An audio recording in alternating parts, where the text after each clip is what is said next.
et pour quelle destinée? C'est un séminaire qui était prévu depuis 2018, mais 2018, mon planning ne m'a pas permis de dégager en tout cas une bonne période pour parler au peuple de Dieu de ce que le Seigneur déposait dans mon cœur. Et je pense aussi que le Seigneur a permis que ça se passe en 2019 pour que toi qui es ici présent et présente, que tu puisses écouter ces vérités. Parce que Dieu savait qu'en 2018, tu n'étais pas encore dans cette assemblée et Dieu a réservé cela pour toi cette année. Alléluia. Et donc, tu vas certainement te retrouver dedans. Tu vas certainement te retrouver dedans. Si tu te retrouves dedans, bénis le Seigneur. Et si le Seigneur veut te parler, en tout cas, discerne la voix du Seigneur. Alléluia. Discerne la voix du Seigneur. Nous sommes dans une église où en grande majorité nous avons une population qui est jeune. Une population qui est en âge de se marier. C'est pourquoi c'est important que ces choses-là, nous les enseignons. Beaucoup de personnes se sont mariées mais qui n'ont pas été enseignées de ce que c'est que le mariage et de certains principes qui résultent du mariage pour avoir des résultats et pour avancer dans le mariage. Ce qui fait que ce sont des mariages aujourd'hui qui battent le nez. C'est des couples aujourd'hui qui vivent des moments difficiles parce qu'ils n'ont pas été préparés. Vous savez, dans notre société, chez nous en Afrique, on n'apprend pas les enfants certaines choses de la vie. Rares sont les enfants où les parents leur ont appris à gérer l'argent. Qui est d'accord avec moi? Ouais. Ce qui fait que beaucoup de notre génération, beaucoup de nos cultures ne sont pas des bons gestionnaires. Voilà. Rares sont les familles ou des parents où, lorsque l'enfant atteint un certain âge de la majorité, on lui parle de la sexualité. L'âge de la puberté, on lui parle de la sexualité. Parce que ce sont des sujets tabous dans nos cultures. N'est-ce pas? Et ce qui fait que l'enfant découvre des choses, sont des bases, sont des repères, et nombreux font des erreurs. Et donc, le rôle de l'Église, c'est essayer de récupérer ces choses. Aujourd'hui, vous allez voir, une grande partie de la jeunesse ou de la population de cette Église, vous êtes tous amoureux. Une grande partie est amoureuse. Mais une grande partie aussi est jeune. Une grande partie aussi veut plaire au Seigneur. Mais quand on plaît au Seigneur, d'un côté je suis amoureux, d'un côté je veux aussi servir, et de l'autre côté je veux aussi vivre ma jeunesse.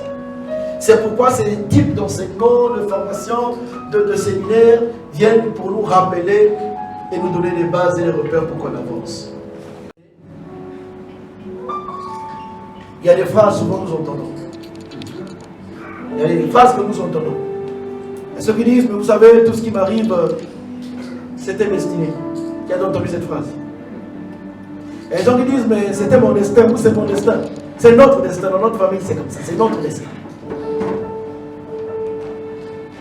C'est notre destin de passer par là. Tu sais, ma soeur est passée par là, ma mère est passée par là, voilà quoi. Et il y a ceux qui disent que non, vous savez, c'était écrit. Chez nous, c'est comme ça. C'était écrit. On ne peut pas s'en échapper, c'était écrit. C'était déjà écrit. C'est comme ça chez nous, c'est un destin, c'est mon destin. C'est vrai qu'il y a une partie de vérité lorsqu'ils disent dans ce sens-là, c'est une partie de vérité. Mais il n'y a pas toute la vérité. Alléluia.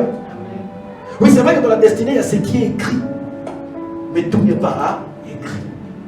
Amen. Tout n'est pas écrit. Il y a une partie évidemment qui est écrite, mais tout n'est pas écrit. Et dans l'évolution, nous allons voir ce qui est écrit et ce qui n'est pas écrit.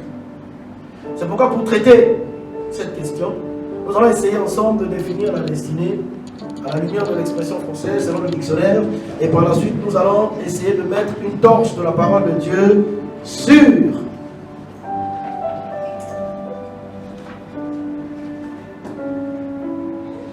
cette définition que nous allons voir dans le dictionnaire pour ressortir des principes bibliques. Alléluia.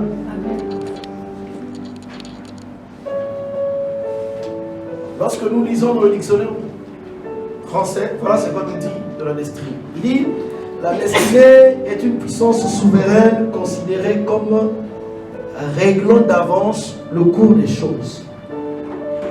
C'est-à-dire qu'ils veulent dire que c'est une puissance souveraine, c'est-à-dire que personne ne peut aller au-delà de cette puissance souveraine. C'est comme des choses qui ont été déjà écrites, ça a été déjà programmé comme ça, et donc ça c'est la destinée. D'après ce que le français définit. Des choses en fait qui sont déjà connues d'avance. Ça c'est ce que le dictionnaire nous avance. choses sont connues d'avance. Oui, il y a des choses évidemment que Dieu connaît d'avance. Alléluia. Il y a des choses que Dieu connaît d'avance. Et donc, par cette définition, nous allons ressortir un premier principe pour essayer de comprendre la destinée à la lumière de la parole de Dieu. Alléluia. Un premier principe. Lorsqu'on parle de principe, c'est quoi, frères et sœurs? Lorsqu'on dit principe, en fait, c'est un ensemble de règles, ou des règles qui conduisent, ou des lois qui ont été déjà vérifiées par expérience. C'est-à-dire que tu sois chrétien ou musulman ou païen ou qui que tu sois, tant que tu vis, cette règle a été établie, ça ne change pas. Alléluia. Cette règle a été établie, ça ne change pas. En fait, c'est comme une loi, c'est comme, on va dire, une règle, c'est une conduite qu'on ne change pas, c'est comme ça. C'est conventionnel. Ça a été démontré que c'est comme ça. Aujourd'hui, on nous dit par exemple le principe de l'attraction. C'est-à-dire que la terre attire vers elle tout ce qui est lancé dans le ciel. Et donc par ce principe-là, même si tu es chrétien, tu montes sur un immeuble et que tu dis je vais tomber, que les anges me le tiennent, tu vas mourir. Parce que le principe d'attraction, tu ne peux pas voler dans le ciel, tu vas tomber. Il y a une force sur la terre qui va t'attirer vers le bas. Ça c'est un principe. Chrétien ou pas chrétien, nous subissons ça tous. Alléluia. Voilà, c'est comme le principe des saisons. Chrétien ou pas chrétien, quand l'hiver arrive, tu n'es pas bien protégé, tu tombes malade. Chrétien ou pas chrétien, Dieu avait mis des choses comme ça. Ne te dis pas que parce que c'est le Saint-Esprit, je le fais du Saint-Esprit, donc je peux commencer à me balader avec un t-shirt pendant l'hiver. Tu vas mourir. C'est un principe, c'est une loi, c'est une règle. Donc nous tous, pour survivre, nous tous, nous devons nous protéger ou respecter cette loi ou ce principe. Amen. Ça c'est ce qu'on appelle le principe. Est-ce qu'on peut mettre ça de suite? Où on est les deux? T'es les deux avec. Alléluia. Ça c'est ce qu'on appelle principe. Donc le premier principe que nous ressortons ici par rapport à la définition de la destinée, par rapport au principe de la destinée, c'est le principe des trois cordes inséparables de la destinée. Alléluia. Le principe des trois cordes inséparables de la destinée. Pour mieux le comprendre, en fait, nous allons essayer de ressortir pour redéfinir le mot destiné par un autre mot ou un mot qui lui est proche. C'est le mot destination. Il y a deux mots en fait. Lorsqu'on parle de destinée, il y a deux mots. Il y a le mot destin et il y a le mot destination. Lorsqu'on parle de destination, ça signifie que c'est un mot généralement que nous utilisons lorsqu'on parle de voyage. J'ai un point de départ et j'ai un point d'arrivée.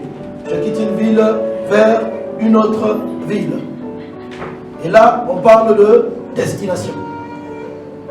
Donc, il y a un point de départ, il y a un point d'arrivée. Lorsqu'on parle de point de départ et point d'arrivée, il y a aussi ce qu'on appelle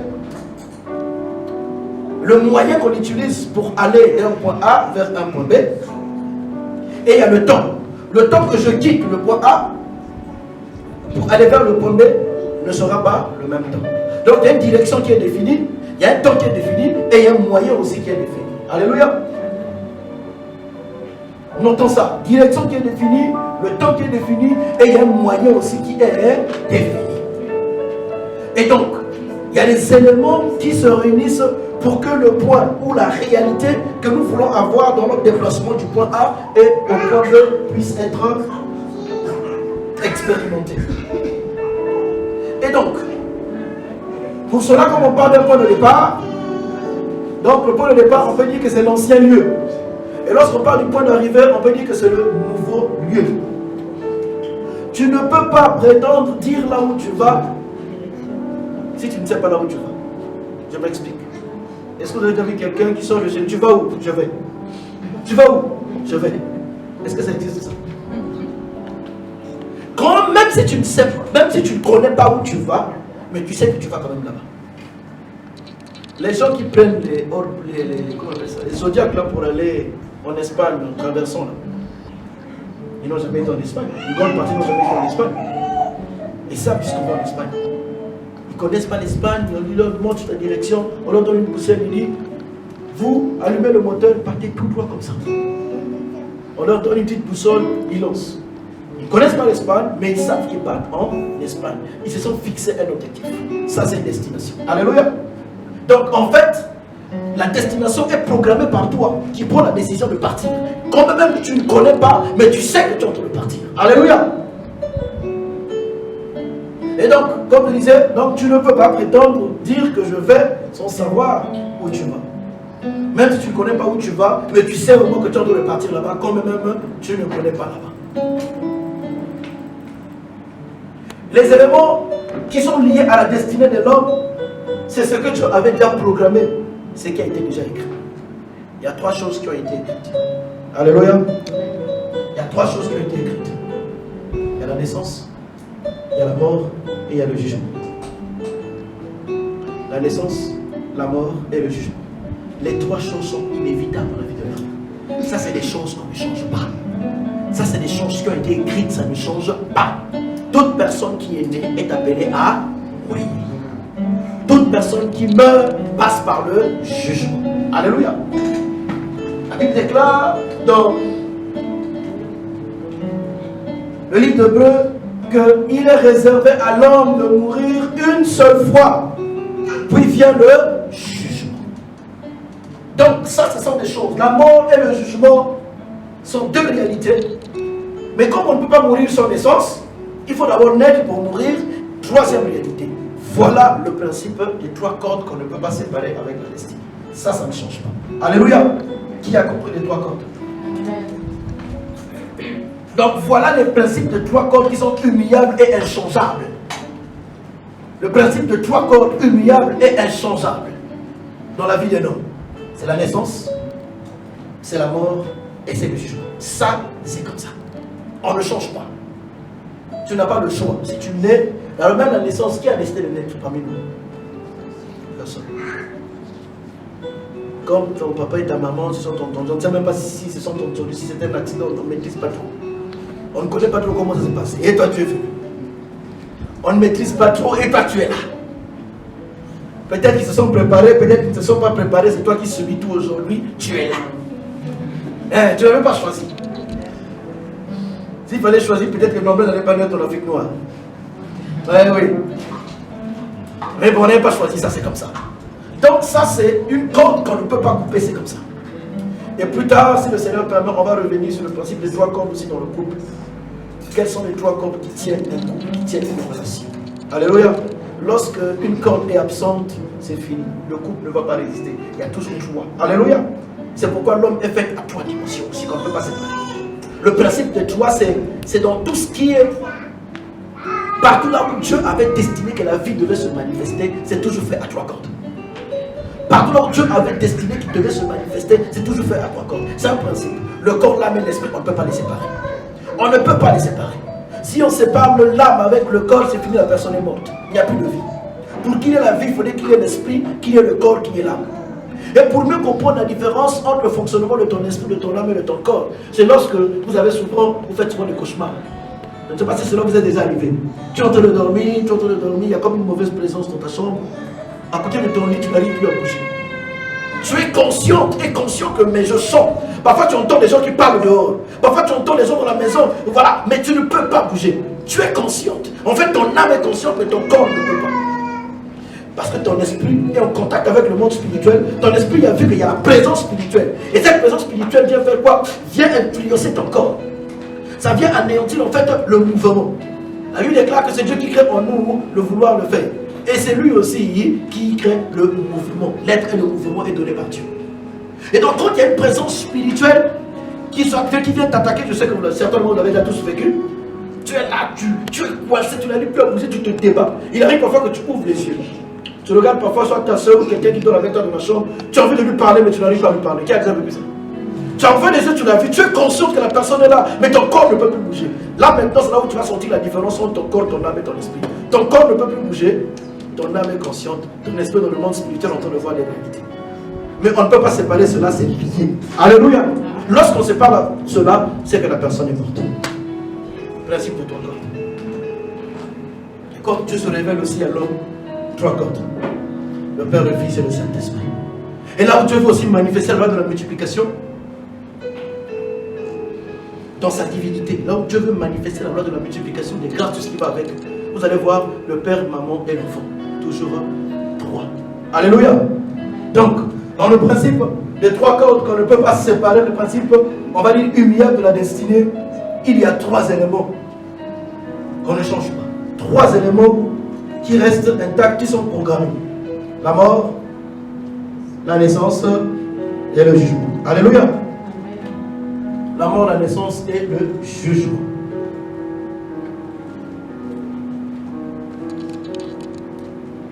Et quand Dieu nous parle, la Bible nous parle de la naissance et de la mort, vous allez voir une chose.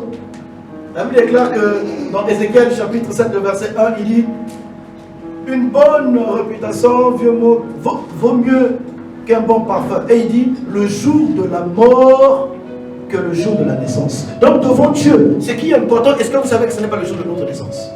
Ce qui est important devant Dieu, c'est le jour de notre mort. Et un autre verset dit quoi? Mieux vaut la fin d'une chose que son commencement.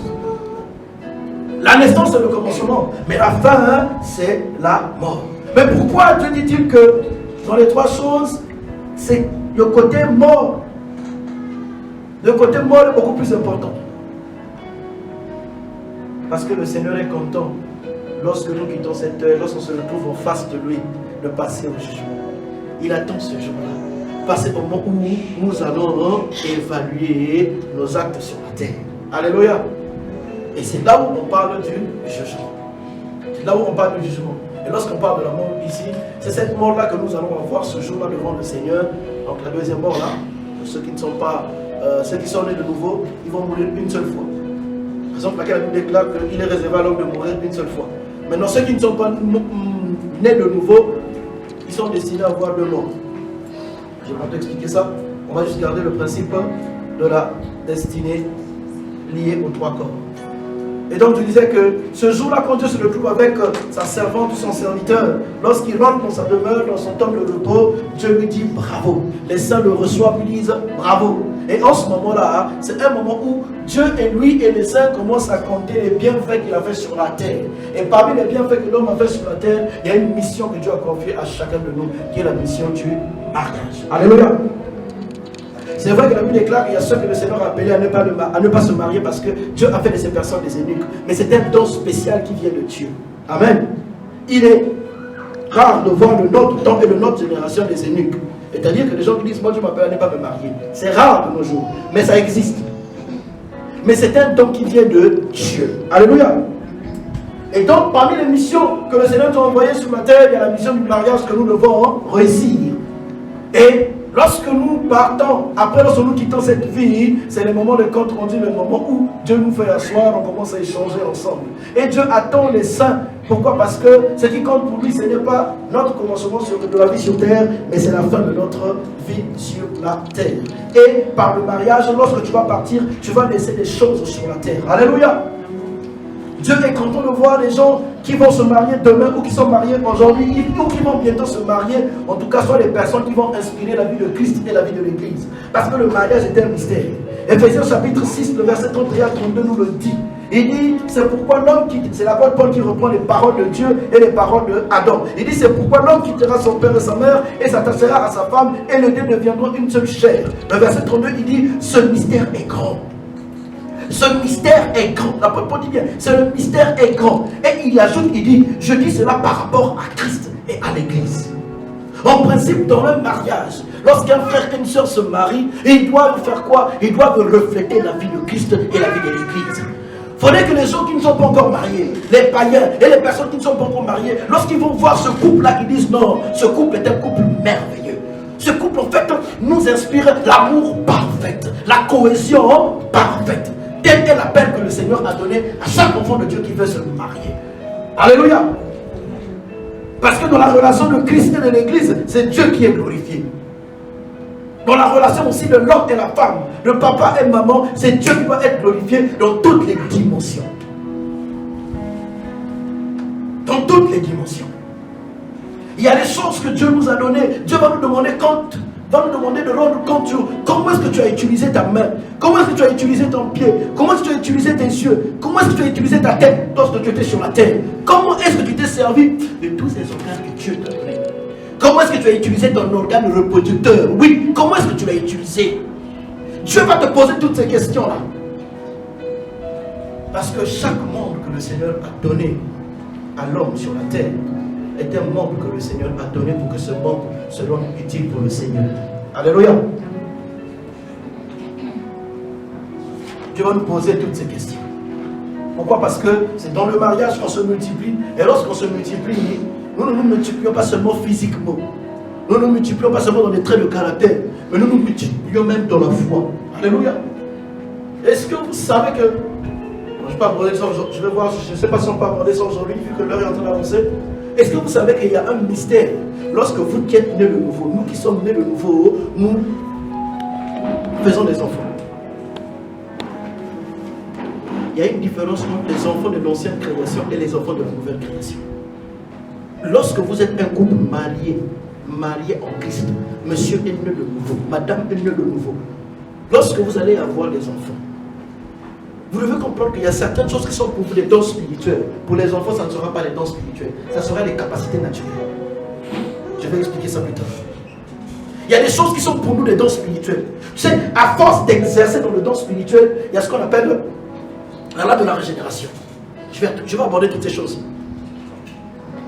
Parce que la régénération, en fait, c'est lorsque Dieu nous crée à nouveau en Christ. Quand Dieu nous crée à nouveau en Christ et que nous avons une vie dans la sanctification, dans la prière, nous recevons des cadeaux spirituels. Pour nous, ce sont des capacités spirituelles, c'est des dons spirituels. Mais après, lorsque nous honorons des choses, lorsque nous entretenons ces choses, lorsque nous rentrons dans la multiplication dans cet état, il y a des dons spirituels qui sont en vous qui ne seront pas des dons pour vos enfants. Pour vos enfants, ça sera ce qu'on appelle l'intuition.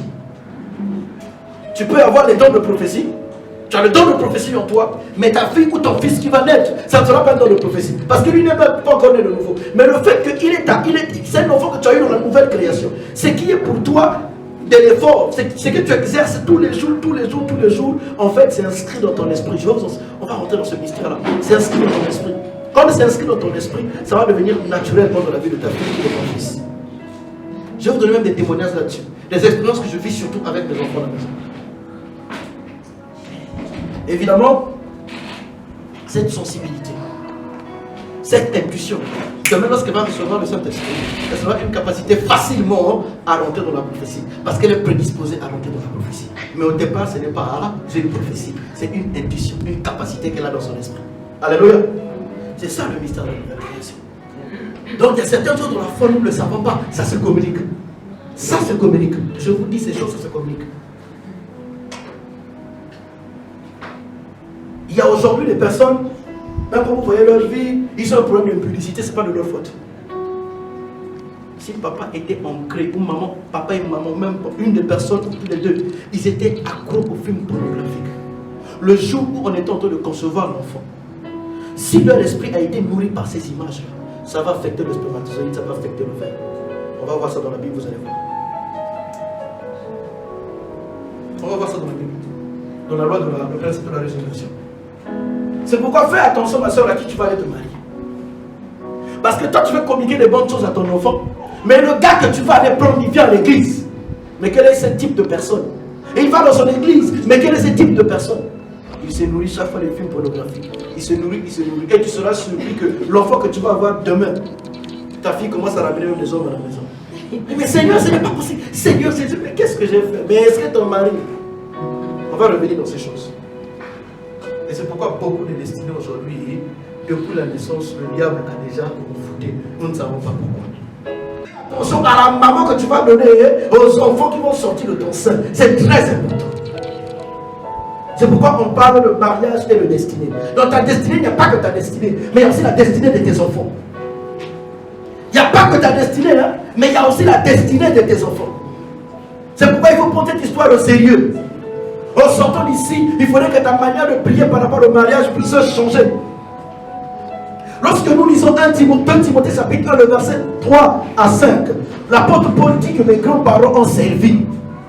Moi aussi je sais. Et il dit à Timothée une chose, que la foi que je vois en toi, en fait, ça me rappelle la foi qui a habité en ta grand-mère, Loïs, et cette même foi qui habite en ta mère, Eunice. Pourquoi? Parce qu'à force que Loïs, la grand-mère de Paul, priait, cette fille de prière, l'enfant voyait. Parce que l'enfant voyait, Eunice, quand elle était petite, elle voyait sa maman prier, jeûner.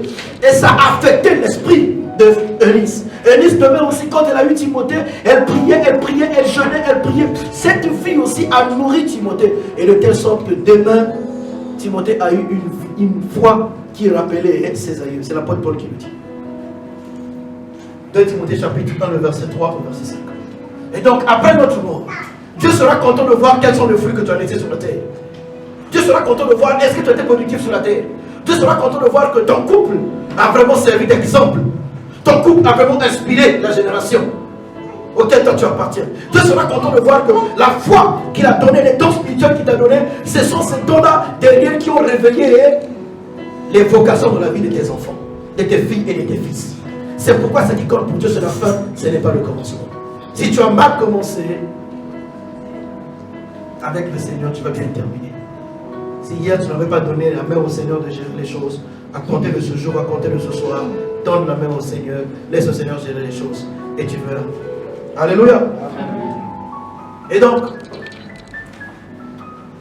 dans cette loi, ou dans ce principe des 3 cordes inséparables de la destinée, nous allons retenir une chose. Ce qu'ils vont retenir dans ce principe, c'est quoi? C'est qu'il y a 3 réalités figées dans la destinée de l'humanité. La réalité de ces 3 cordes, c'est la naissance, c'est la mort et c'est le jugement. Alléluia. Et ce qui compte pour Dieu, c'est le jour de notre départ. Ce qui compte pour Dieu, c'est le jour de notre départ. Alléluia. Parce que c'est le jour de notre départ qu'on évalue tout ce que nous avons fait sur la terre avant de partir. Ça, c'était le premier principe. Qui a compris ça?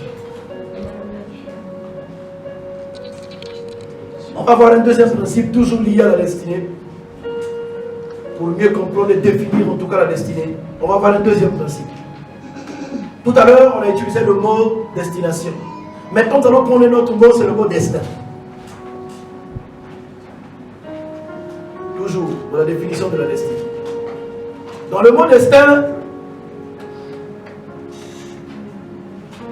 destin, généralement, le mot destin est lié à la vie d'une personne ou à la vie d'un groupe de personnes.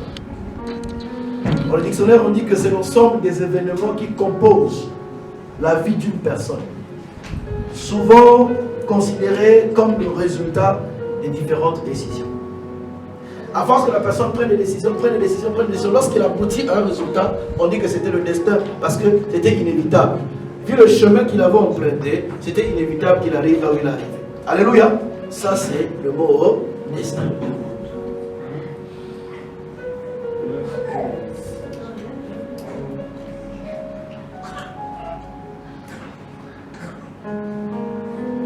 Dans la destinée,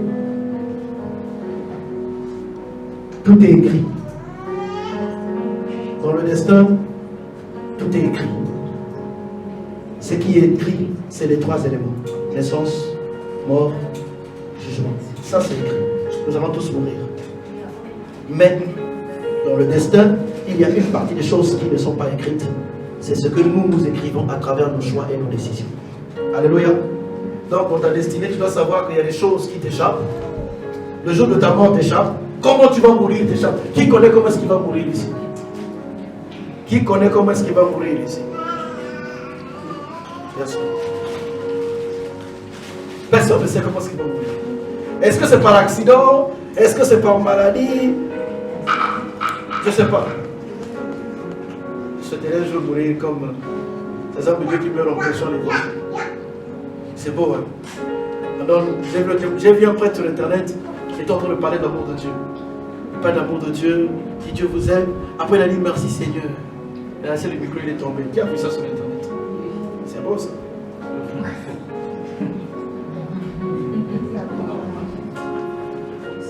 C'est beau ça.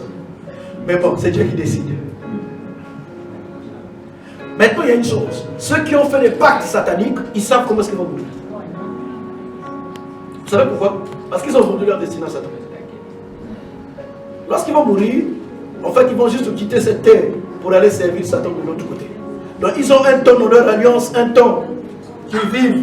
Le diable leur donne des éléments ici, on va dire des grâces maudites ici sur la terre. Et après, on leur dit, mais tu vas mourir tel jour, tel jour. Ce qui fait qu'avant de mourir, ils préparent même déjà les choses parce qu'ils savent qu'ils vont partir. Mais nous, avec Dieu, nous ne savons pas. Nous ne savons pas. Nous ne savons pas comment nous allons mourir. Mais seulement, il y a des gens qui savent comment est-ce qu'ils vont se marier. Alléluia. Il y a des gens qui savent comment est-ce qu'ils vont se marier. Parce qu'ils ont fait le choix. Parce qu'elles ont fait le choix. Elles ont prié, elles ont jeûné et Dieu leur a donné l'approbation. Alléluia. Donc ça, c'est une partie de la destinée qui est définie par le destin.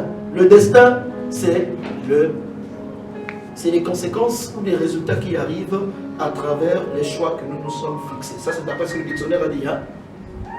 Donc juste à travers le dictionnaire, nous avons sorti ce principe. Ce deuxième principe. Donc, ce principe, c'est quoi? C'est le principe de la destinée et du choix. Donc, le premier principe, on n'a pas le choix. Mort, naissance, jugement, on n'a pas le choix. Mais dans le deuxième principe de la destinée et le choix, nous avons dans notre destinée des choix à faire. Pour que à la fin, les choses se passent bien. Alléluia. Ça, c'est le deuxième principe. Principe de la destinée et le choix. Ce qu'il faut retenir, c'est que aucune destinée n'est imposée par Dieu. Dieu ne nous impose pas les choses. Je vous dis, la décision de venir au Maroc, est-ce que Dieu te l'a imposé? La décision de passer dans les eaux du baptême, est-ce que Dieu te l'a imposé? La décision d'être avec cet homme et avec cette femme, est-ce que Dieu te l'a imposé? Dieu ne t'impose pas les choses. Mais ce sont les choix. Mais ce que tu dois savoir est que les choix que tu fais là vont te destiner quelque part. Et donc, cette partie du destin, c'est ton choix.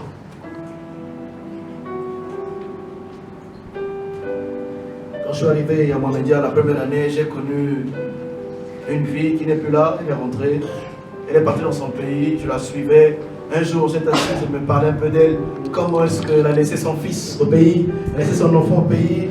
Ses aînés qui sont en Europe l'ont fait venir ici au Maroc pour la faire traverser qu'elle parte en Europe. Elle est arrivée ici, ses aînés l'ont abandonnée, c'était difficile pour elle. Et c'est comme ça qu'elle va commencer maintenant à avoir une vie de débauche.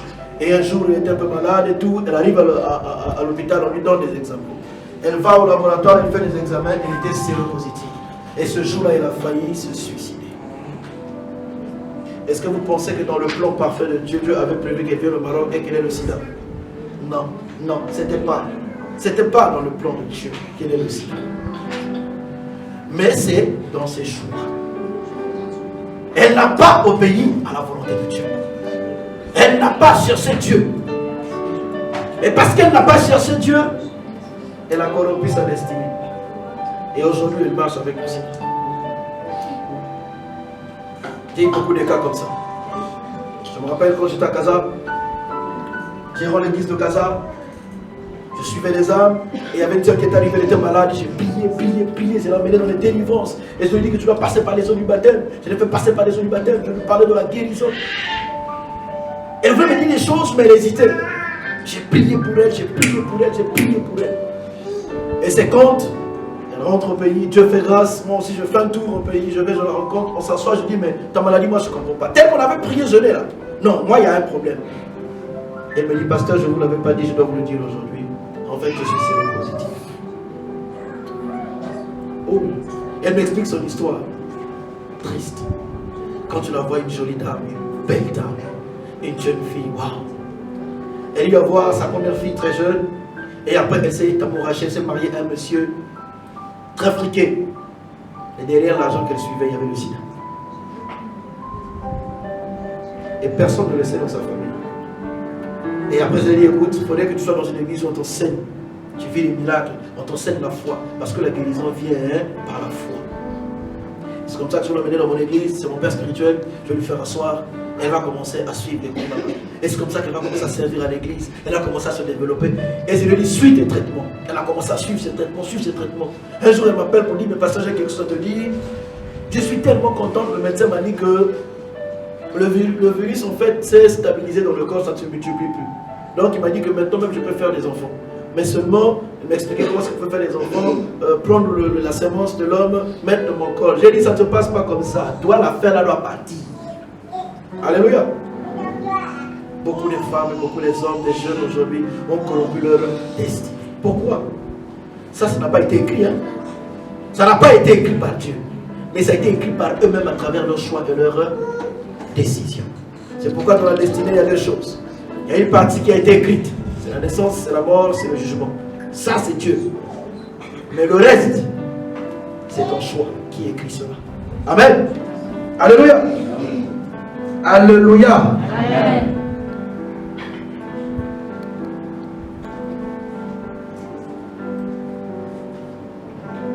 Dieu avait tellement un plan parfait pour la vie de l'homme que, avant même de créer l'homme, Dieu a prévu des très bonnes choses pour l'homme. Genèse chapitre 1, le verset 26 à 27 que nous avons lu hier. Avant même que Dieu ne crée l'homme, écoutons ce que la Bible dit. Puis Dieu dit, faisons l'homme à notre image, selon notre ressemblance, et qu'il domine les poissons de la mer, sur les poissons de la mer, sur les oiseaux du ciel, sur le bétail, sur toute la terre. Ça c'est... Dieu n'a pas encore créé l'homme, hein? Mais regardez ce que Dieu programme dans la destinée de l'homme. Ça, on ne peut pas effacer ça. C'est-à-dire que de ta naissance, comme tu vas vivre, les choses qui doivent t'accompagner durant que tu vis sur la terre, c'est ça. Alléluia.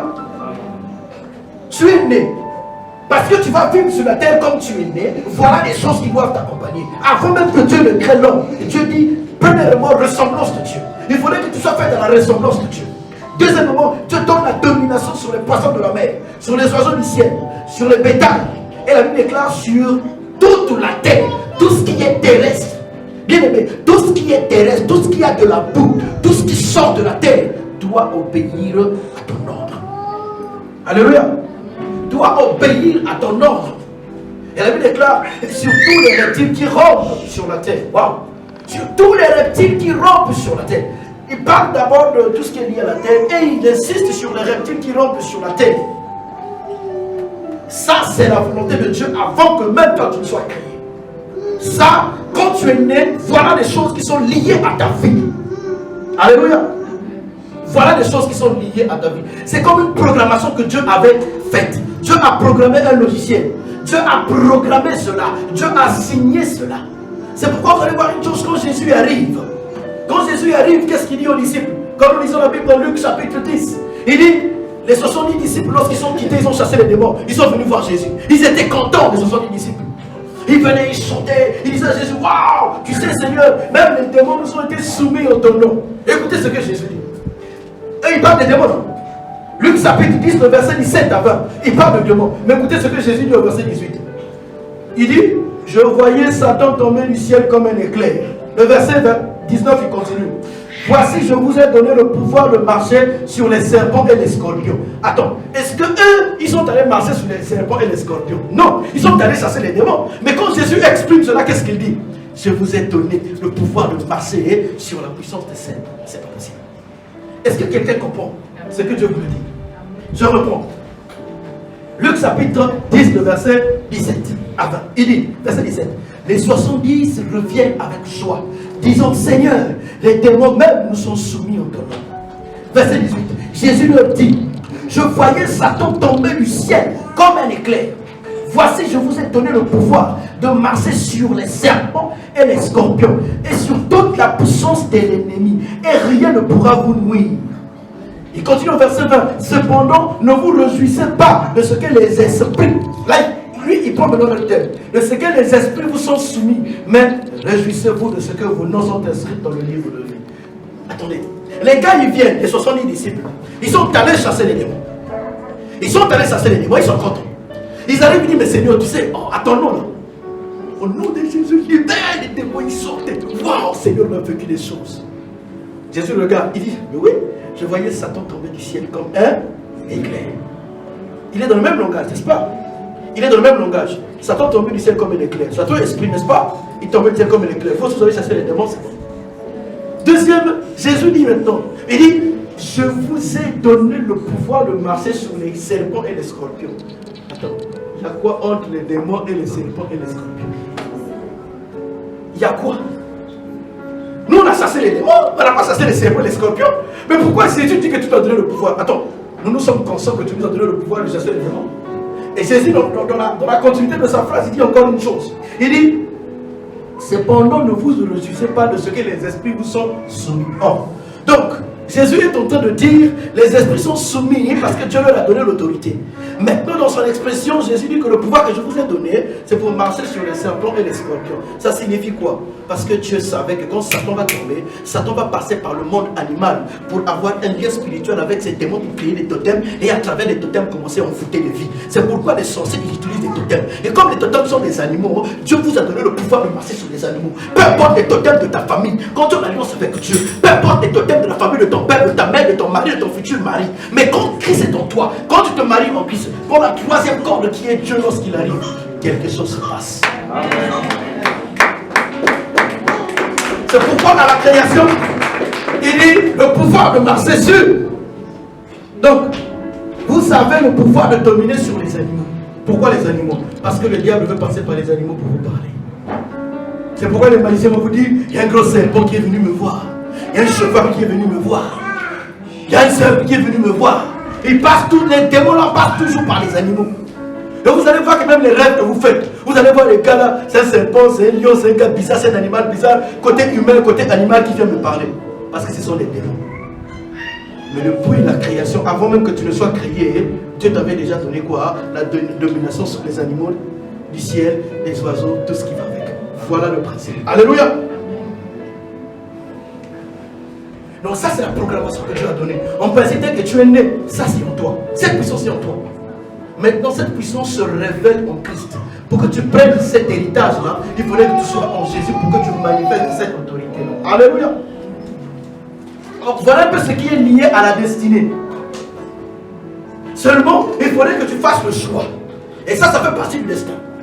Il faudrait que tu fasses le choix. Sache que toi-même aussi, tu es acteur dans ton destin. Tu es acteur dans ton destin. Il y a des choix que tu fais aujourd'hui. Après, Seigneur, tu m'as abandonné. Non. Beaucoup vous criez, vous pleurez dans vos prières que Dieu vous a abandonné. Mais c'est vous-même qui avez abandonné Dieu, ça fait des années. Dieu, c'est un Dieu de principe. Il ne peut pas venir agir là où il n'a pas d'alliance. Alléluia. Là où on n'a pas invité, Dieu ne peut pas venir entrer comme ça si on n'a pas invité. C'est pourquoi la Bible déclare que je me tiens à la porte, je frappe à la porte de ton cœur. Si tu entends et que tu ouvres, j'entrerai et je souperai avec toi. Et ça, c'est dans le principe de la destinée. Alléluia. Donc Dieu, dans sa destinée, tel qu'il a prévu les choses de ta vie, dans nos vies, nous devons atteindre ce niveau. Et il y a des choix. Et le principe du choix, Dieu l'a donné aussi à Adam lorsqu'il était dans le jardin d'Éden. Dieu a dit une chose à Adam. Il lui a donné tout. Genèse chapitre 2, le verset 16. Il dit, tu vas manger ceci, tu vas manger cela. Mais il dit que j'ai mis là, tu ne vas pas manger l'arbre de la connaissance du bien et du mal. Car le jour où tu en mangeras, tu mourras. Donc Dieu va donner un choix. Dans le jardin d'Éden, le jour où tu vas manger, tu vas mourir. Plus tard, vous allez voir. Plus tard, toujours dans le principe du choix, Dieu va rappeler cela à Israël. Dieu va leur dire une chose dans Deutéronome chapitre 30 de la terre à témoin. Alléluia. Je prends aujourd'hui le ciel et la terre à témoin. Il dit, j'ai mis devant toi la vie et la mort, la bénédiction et la malédiction. Maintenant Dieu donne un conseil. Dieu dit quoi? Choisis la vie afin que tu vives. Toi et ta. Mais la postérité, on l'a comment? On l'a dans le mariage. Suivez-moi bien. La postérité, on l'a dans le mariage. Il y a des familles, quand vous rentrez, la mort a tellement fait des sémences. Quand même les gens prient et jeûnent, l'opposition, la mort, tout est difficile. Tout est difficile. Pourquoi? Parce que dans cette postérité-là, on ne voit pas la vie. À chaque fois qu'un projet commence, ça finit toujours par mourir. À chaque fois qu'un projet commence, ça finit toujours par mourir. Combien de familles n'ont pas dépensé de l'argent? C'est pourquoi, ma soeur, il y a des souffrances que tu vis aujourd'hui, mon frère. Il y a des combats que tu vis aujourd'hui. Tu peux les éviter pour tes enfants demain en faisant des bons choix aujourd'hui avec Dieu. Pour vous qui n'êtes pas encore mariés, pour vous qui n'êtes pas encore mariés, sachez que dans votre destinée, il y a aussi la destinée de vos enfants. Il y a aussi la destinée de vos filles et de vos fils qui sortiront de vous. C'est pourquoi faites le bon choix pour que demain, ces enfants-là ne croupissent pas comme vous croupissez aujourd'hui. Il y a des enfants qui souffrent parce que papa, dans sa jeunesse, n'avait pas fait les bons choix avant de le concevoir. Parce que maman n'avait pas fait le bon choix avant de la concevoir. Et aujourd'hui, elles se battent. Ils se battent. Ils vivent dans le manque. Ils commencent, ils finissent pas. Ils ne vont pas jusqu'au bout. Aujourd'hui, jeune que vous êtes, vous pouvez éviter cela. Là, je parle à la personne qui n'est pas encore engagée, qui n'est pas encore mariée. Ça, c'est une partie de ton destin dont tu as le choix. Demain. Et c'est une partie de ton héritage. Et Dieu dit, je prends le ciel et la terre à témoin. Pourquoi? Parce que la Bible déclare le ciel. C'est là où il y a le trône de Dieu. Il fait du ciel son trône et de la terre son marchepied. Dieu est esprit. Parce qu'il est esprit, au ciel là où il y a son trône, il s'assoit, il est entouré de l'esprit. Alléluia. Et sur la terre, comme il fait de la terre son marche-pied, en fait, c'est l'homme qui marche sur la terre. À chaque fois que Dieu se déplace à travers toi. Dieu parle à travers toi. Dieu touche à travers toi. Dieu, en tout cas, il opère à travers toi. C'est pourquoi il veut que le Saint-Esprit, là, quitte le trône là-bas, qui vienne en toi. De telle sorte que tu vas devenir maintenant un élément de connexion entre le ciel et la terre. Quand tu es un élément de connexion entre le ciel et la terre, tu deviens une source de bénédiction pour la terre. Toi et ta postérité. Et pourquoi il dit à Abraham, à travers toi, toutes les familles de la terre seront bénies. Et Dieu prend le ciel et la terre à témoin que voilà. Moi, je te dis que devant toi, il y a la mort et il y a la vie. Mais choisis la vie pour que tu vives toi et ta destinée. Donc, dans le principe du choix, nous avons deux destins. Il y a un destin qui nous conduit à la mort et il y a un destin qui nous conduit à la vie. Et il y a beaucoup de gens qui ont fait le choix d'aller à la mort et vous voulez que Dieu vienne. Mais comment veux-tu que Dieu vienne te voir dans la mort? C'est pas normal. Le choix de marcher dans le péché, c'est le choix de la mort. Il y a une dimension de vie que tu ne peux pas libérer pendant que tu es dans le péché, c'est pas possible. Alléluia. Donc le deuxième principe, c'est le principe du choix. Le principe du choix, destiné. Dans le principe du choix, ce que nous devons retenir, c'est qu'aucune destinée n'est imposée par Dieu. Mais Dieu opère avec nous lorsque nous choisissons de l'obéir ou de le désobéir. Alléluia. Qui a compris ces deux principes? Oui. Lorsque tu choisis d'obéir Dieu, tu vas vivre un bon mariage. Mais lorsque tu choisis de désobéir Dieu aussi, tu vas vivre un mariage que toi-même, je ne vais pas qualifier, mais toi-même tu le verras un jour. C'est pourquoi demain, si tu veux réussir dans le mariage, là où ton père est échoué dans son mariage, là où ta mère est échouée dans son mariage, je vous dis, chacun de nous ici, personne ne va exposer les défauts de son père ni de sa mère. Mais nous sommes tous conscients. Tu es conscient et conscient que quand je vois papa, quand je vois maman, non, ça je ne pourrais pas faire ça, ma femme. Ça je ne pourrais pas faire ça, mon mari. Vrai ou faux? Mais ces choix-là, c'est maintenant que tu dois apprendre à les décider. Alléluia. C'est maintenant que tu dois apprendre à les décider. Vous savez, moi je viens d'une famille polygame. Mon père a eu beaucoup de femmes. Et curieusement, à une certaine époque, toutes les femmes l'ont laissé.